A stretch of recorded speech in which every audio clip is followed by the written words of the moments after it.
Seja muito bem-vindo a mais um programa Rumo Certo. Hoje nós vamos falar sobre gestão financeira para micro e pequenas empresas. E aí, para essa conversa, eu recebo Kleber da Silva Sobrinho, gerente de desenvolvimento do Banco Sicoob. Kleber, seja muito bem-vindo.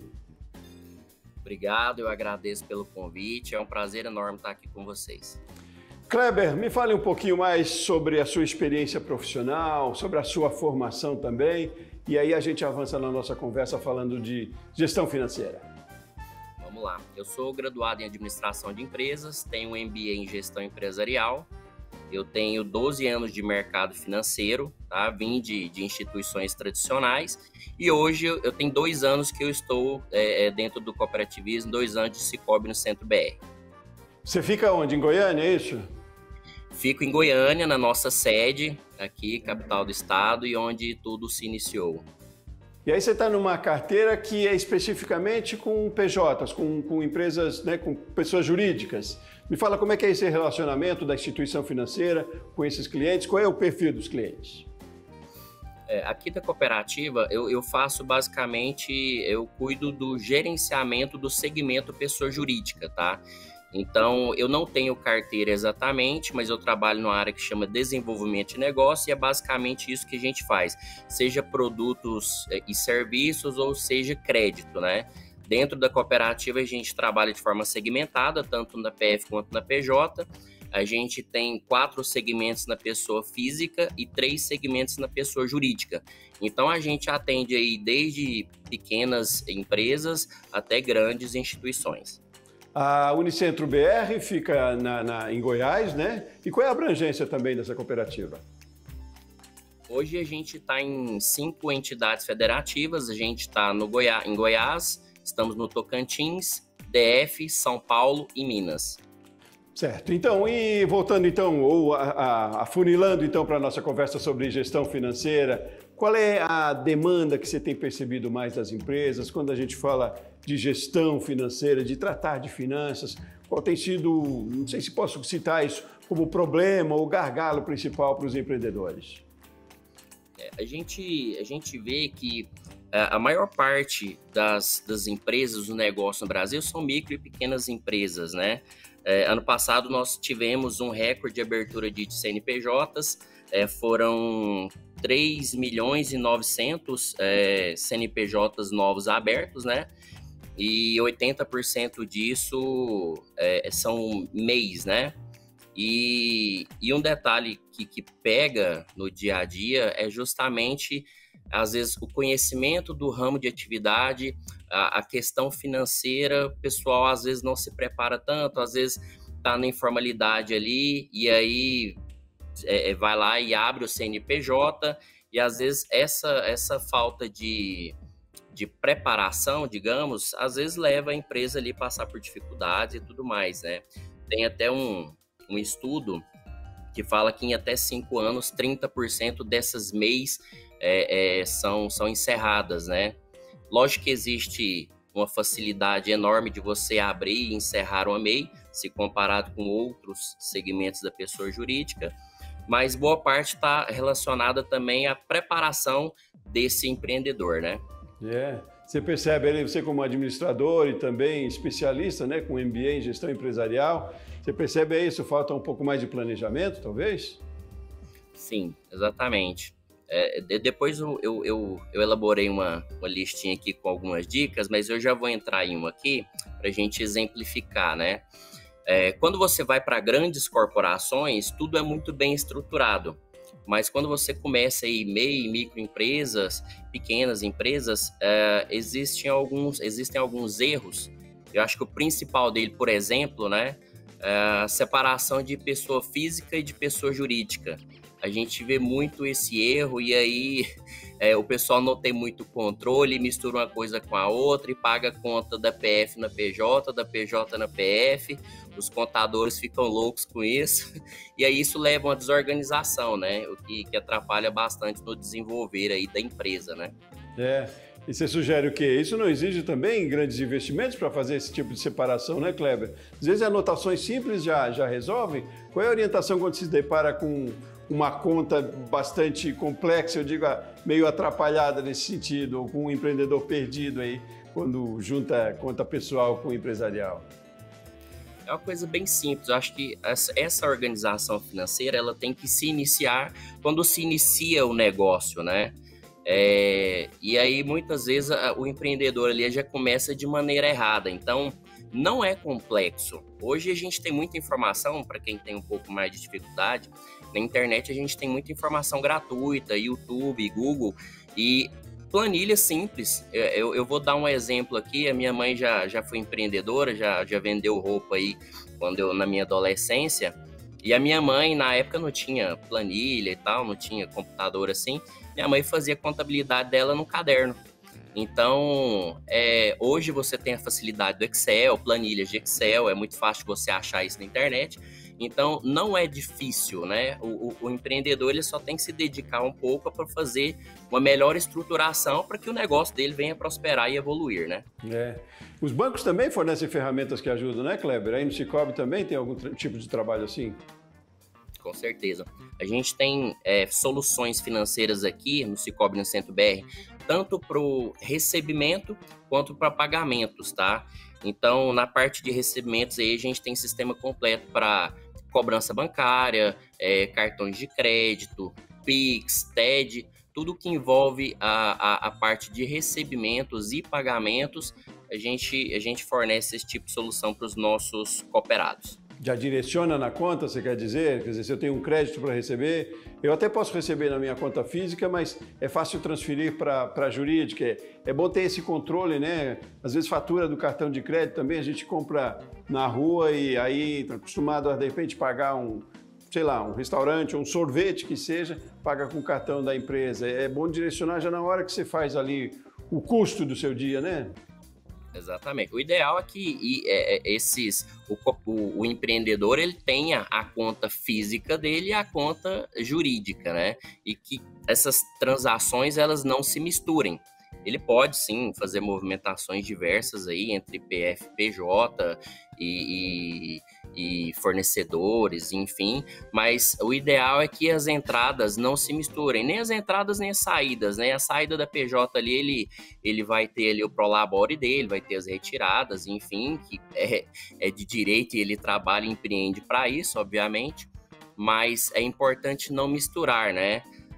A gente vê um erro muito comum, o empreendedor ele começa a faturar e aí começa a entrar aquele fluxo de recurso ali na conta dele, e ele vê muito aquele dinheiro entrando, às vezes um volume muito alto, e aí ele pensa, pô, esse dinheiro é meu, e esse dinheiro não é dele, esse dinheiro é da empresa, né? Ele tem fornecedores a pagar, ele tem ali uma folha de pagamentos, tem boletos, tem impostos, então aquele dinheiro ele não é dele. No final ele vai trabalhar, obviamente, vai se organizar para que ele tenha o lucro ali, faça as retiradas, mas é importante que não se misture esses valores, né? E, como eu disse, é importante a separação aí da PF e da PJ. Agora, Kleber, manter duas contas num banco, numa instituição, não gera mais custo? Não gera mais custo. As atribuições, elas são diferentes, né? As movimentações, elas são diferentes, mas não gera custo. É muito personalizável esse pacote, né? A pessoa física, jurídica, com uma movimentação diferente, a PJ ela tem muito maior movimentação do que uma pessoa física, então os pacotes são diferentes, os serviços ofertados dentro desse pacote, eles são diferentes, os custos são diferentes, né? Kleber, e os benefícios também são diferentes? Sim, são diferentes.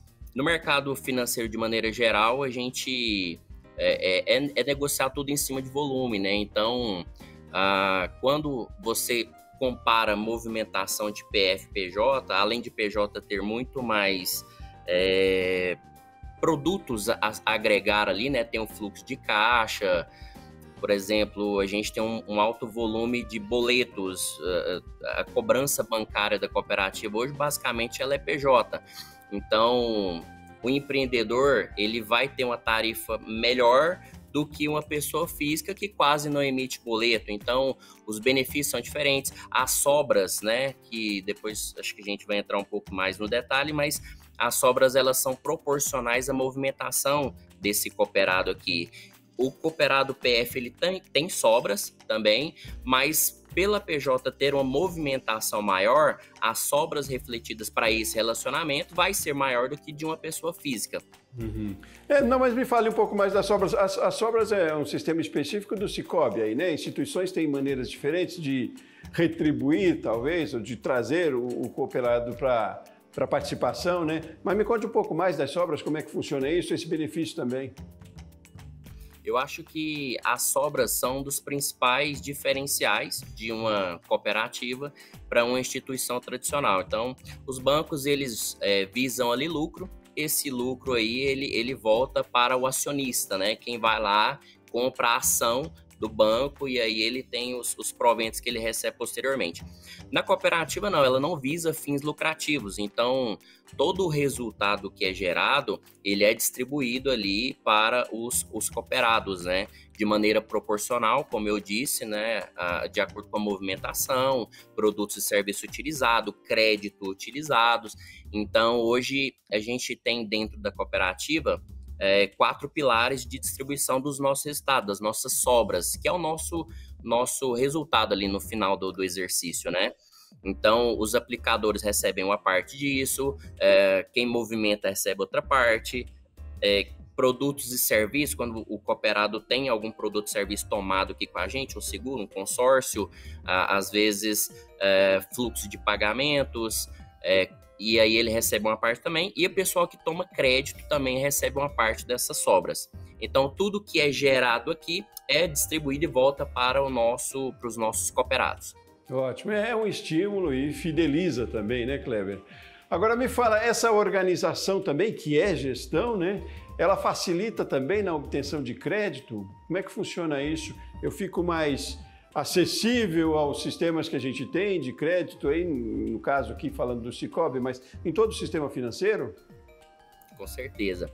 As instituições, de maneira geral, elas olham muito para risco, né?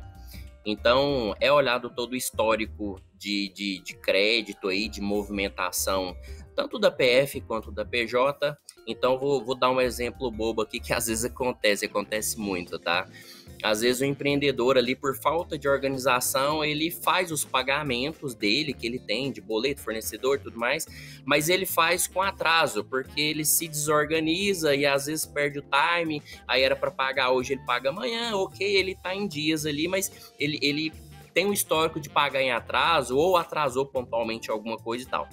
Isso reflete no Bacen, e aí as instituições puxam essa informação de lá e vai refletir aí no rate ou no score dele, né? Tem um nome diferente nas instituições. E esse score, ou esse rating, né, que as instituições olham, vai refletir justamente no risco que é avaliado e aí pode influenciar, sim, na tomada de crédito. Então, se ele tiver um score baixo, ou um rating baixo, uma classificação também, que é um outro nome que se usa bastante, se isso for ruim, vai impactar na tomada de crédito. Talvez ele não tome crédito, talvez não tenha essa disponibilidade, ou talvez ele tome um crédito com uma taxa de juros mais cara, porque a avaliação é feita em cima disso e aí se nota ali, né, se faz a avaliação de que esse cooperado, PF ou PJ também, ele tenha um risco maior ou menor, e aí isso vai influenciar exatamente na taxa que ele vai tomar. Bem interessante você colocar isso, né? Porque ele não é inadimplente, não é um mau pagador, mas não fez uma gestão bem feita ali do pagamento e aí acaba comprometendo, né? É curioso isso, chamar atenção para a gestão nesse sentido também, gestão de tempo seu, né? De organização, né, Kleber? Por isso que a gente fala muito aqui, a gente tem um projeto legal aqui na cooperativa, no Sicoob Unicentro BR, que são as clínicas financeiras, né? A gente capacitou líderes ali das nossas agências, pessoas específicas, e aí dentro dessa clínica financeira, que acontece uma vez no mês, se não me falha a memória, uma vez no mês, e a gente convida os cooperados a virem para a agência, tomar um café, e aí a gente fala ali de cenários, a gente fala do mercado financeiro, e a gente dá algumas dicas também de educação financeira, tá?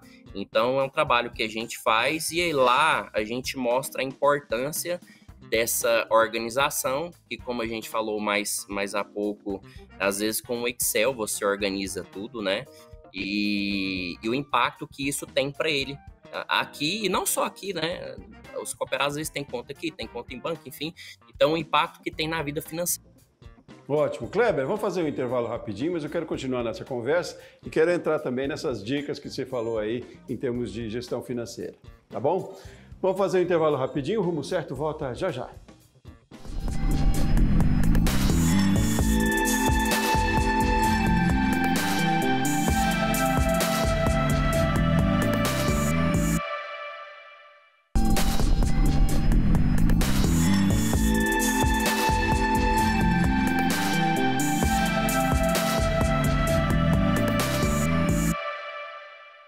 Muito bem, estamos de volta com o programa Rumo Certo. Hoje nós estamos falando sobre gestão financeira para micro e pequenas empresas. E aqui comigo nessa conversa, Kleber da Silva Sobrinho, gerente de desenvolvimento do Banco Sicoob. Kleber, continuamos nessa conversa e lembro que você tinha me falado ainda há pouco que tinha uma série de dicas, de orientações aí para os empreendedores para que coloquem as suas finanças em dias. Você falou uma delas já, que é separar, né, a conta pessoal da conta empresarial. O que mais são orientações? Eu elaborei 8 dicas aqui, são dicas básicas, tá? Às vezes o pessoal já até pratica, às vezes no dia a dia ali, no fluxo, na correria, a gente deixa alguns pontos passarem, então eu fiz uma listinha aqui, 8 pontos que eu julgo importantes, tá? Então, primeiro, ter um plano de negócios.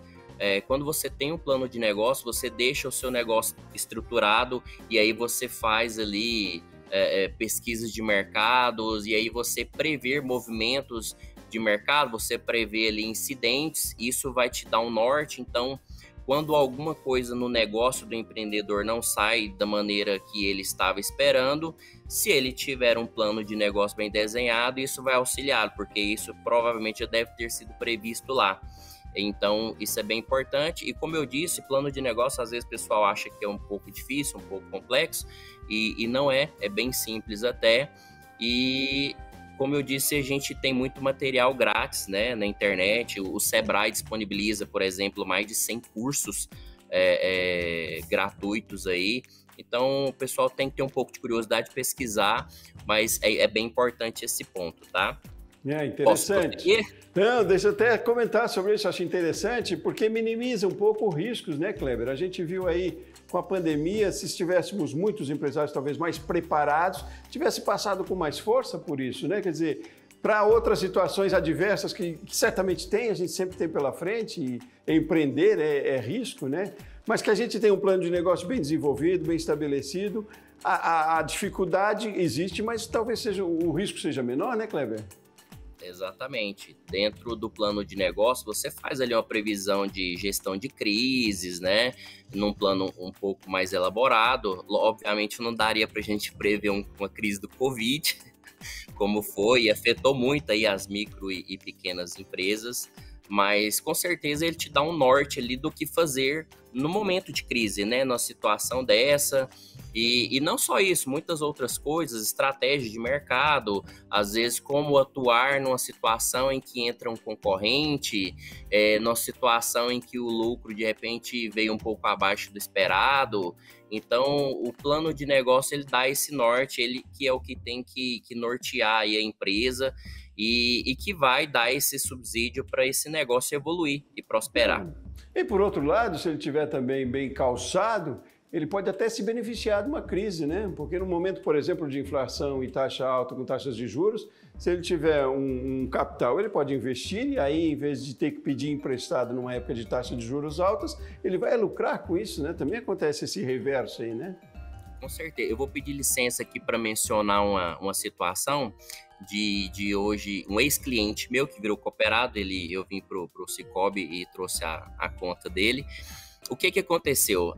Ele está ligado ao agro e aí no ano de 2020 ele mais que duplicou o faturamento dele. Ele observou esse movimento de mercado que fornecedores iam fechar, né, por um período ali, muitas empresas fecharam, ele observou que poderia faltar matéria-prima e aí no movimento comum de mercado, os concorrentes dele começaram a diminuir compras e tudo mais, e o que manteve o Brasil aí, a nossa economia de pé nessa pandemia, foi o agro, né? E aí ele observando esse movimento, o que ele fez? Ele começou a comprar e aumentar o estoque. Então, o que aconteceu? Quando os fornecedores fecharam ali e tudo mais, os concorrentes dele começaram a não ter mercadoria. E aí é lei de oferta e demanda, né? Se você não tem muita oferta e tem muita demanda, o preço obviamente sobe. E aí ele mais do que duplicou o faturamento dele. E tinha isso lá no plano de crises dele, alguma coisa nesse sentido, e ele foi nessa linha e se deu bem, né? Ótimo, ótimo que você cite um exemplo aí que identifica, torna mais próximo também. Vamos para as outras dicas. Daqui a pouco o nosso tempo acaba e precisamos de todas elas. Vamos lá. Então, segundo eu falei que é separar a PF da PJ, as movimentações. A terceira tem a ver com o que nós já falamos, né? Que é criar controles. Isso é importante, e aí não só na parte financeira, a parte de vendas e outras áreas também, mas é importante medir para que a gente possa melhorar. Se o empreendedor não tiver isso mapeado, ele não vai conseguir fazer esse upgrade aí no negócio dele evoluir, né? Atenção ao fluxo de caixa. O coração de uma empresa é o fluxo de caixa, né? A gente sempre fala isso aqui na cooperativa, já ouvi grandes investidores falando. Então, atenção ao fluxo de caixa. Outra coisa, tenha metas de curto, médio e longo prazo. Isso é importantíssimo. Se a gente não sabe onde a gente quer chegar, qualquer caminho é válido, né? Então é importante que o empreendedor tenha isso em mente, tá?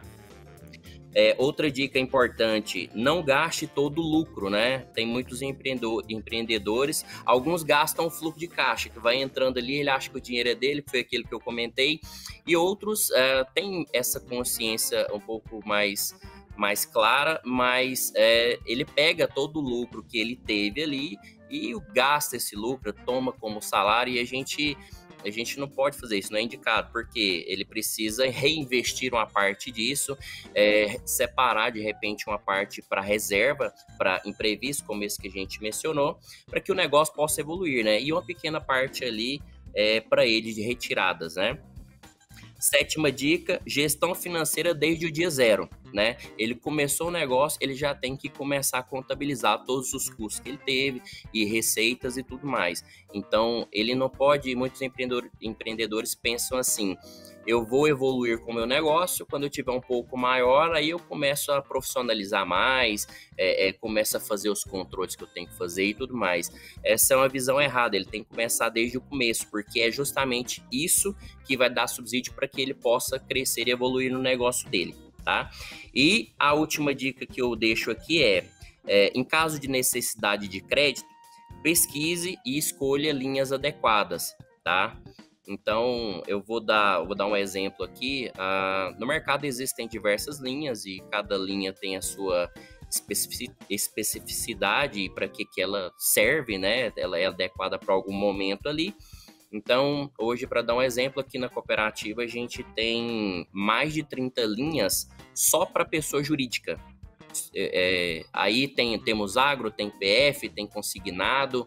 Então, só para pessoa jurídica a gente tem 30 linhas diferentes. Então, o empreendedor ele precisa saber qual é a finalidade do recurso e qual o recurso, qual o crédito, qual linha adequada para aquela finalidade. Você, como gerente aí, né, de desenvolvimento, o que você recomenda quando a gente precisa pensar em crédito? Não é só para pagar a dívida, não, né? Aliás, devia ser para investir mais, né? Mas como eu penso a hora de fazer um crédito, o que é que eu devo observar, eu enquanto micro, pequeno empreendedor, qual é a regrinha básica, né? Porque também pegar para pagar uma outra dívida, e, enfim, pode virar uma bola de neve isso, né? Qual é o momento certo da gente fazer um crédito, de requerer um crédito? Eu acho que vai muito da finalidade. Nesse caso que você mencionou, acho que a gente está falando de uma linha de investimento. Então, normalmente o empreendedor ele tem que fazer a conta, né? Do que esse investimento vai retornar para ele e aí comparar com o mercado. Um erro que às vezes acontece muito, como eu falei, de empreendedor tomar uma linha errada. Por exemplo, vou dar um exemplo que às vezes acontece bastante, tá? O empreendedor vai lá e usa cheque especial para fazer compra de estoque. compra de estoque é um investimento no negócio. A linha de cheque especial, ela é uma linha de curto prazo ali, para um desencaixe, né, de fluxo de caixa ali de 1, 2, 3 dias, alguns dias, enfim. Então, ela não é uma linha adequada para fazer um investimento, né? Eu falei de estoque, mas poderia ser outra coisa. Então, nesse caso, a gente tem linhas específicas aí, por exemplo, várias linhas de capitais de giro, para que o empreendedor tome esse recurso a uma taxa mais barata, de maneira parcelada, e ele possa pegar essa parcela e encaixar no fluxo de caixa dele, buscar, né? Que é o que eu disse, é o coração da empresa, no final das contas. Kleber da Silva Sobrinho, gerente de desenvolvimento do Sicoob, muito obrigado pela sua participação aqui com a gente, obrigado pelas suas orientações. Eu agradeço pelo convite e fico à disposição. Muito bem, assim a gente termina o Rumo Certo de hoje. Eu volto no próximo programa. Um abraço grande para você e até mais.